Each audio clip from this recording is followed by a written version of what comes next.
இவர் மஷ்ரூம் இதெல்லாம் வந்து கெட்டு போனது எல்லாம் ஃப்ரிட்ஜுக்குள்ள எடுத்தது.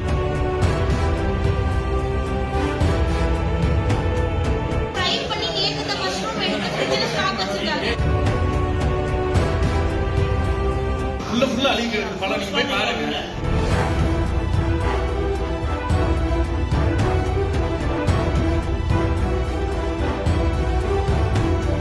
திருப்பூர் மாவட்டம் தாராபுரத்தில் மேரியோ ஜூசி என்ற உணவகத்தில் சிக்கன் நூடுல்ஸ் மற்றும் பிரெட் ஆம்லெட் சாப்பிட்ட குழந்தைகள் உட்பட 4 பேருக்கு வாந்தி மயக்கம் ஏற்பட்டதாக கூறி அவர்கள் கடை உரிமையாளரிடம் வாக்குவாதம் செய்தனர். உணவு பாதுகாப்பு துறைக்கு தகவல் தெரிவித்தும் அவர்கள் வராத நிலையில் போலீசார் விசாரணை மேற்கொண்டனர்.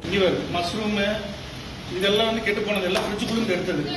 இவங்க எல்லாம் நம்ம கூட சாப்பிட்டவங்க, இவங்க நிக்கிறாங்க, இவங்க தான் உள்ள போய் எடுத்தாங்க. இது வந்து சிக்கன் எல்லாம் கெட்டு போனது. சும்மா ஒரு வாய் கொடுத்தாச்சு. எல்லாம் வெட்டி வச்சத அப்படியே எடுத்து இது கெட்டு போச்சுன்னு சொல்லி குப்பையில போட்டுறாங்க. உள்ள குப்பையில ஃபுல்லா அழிக்கிறது பல நீங்க போய் பாருங்க. உள்ள போய் அப்படியே அந்த பழத்தை வீடியோ எடுங்க. மஷ்ரூம் எல்லாம் வந்து ஃப்ரெஷ் மஷ்ரூமே ஒரு நாளைக்கு மேல வைக்கிங்க. போய் அந்த கிச்சன் மட்டும் பாருங்க. உங்களுக்கு அதை வந்து ஃப்ரை பண்ணி நேத்து இந்த மஷ்ரூம் எடுத்து ஃப்ரிட்ஜ்ல ஸ்டாக் வச்சிருக்காங்க.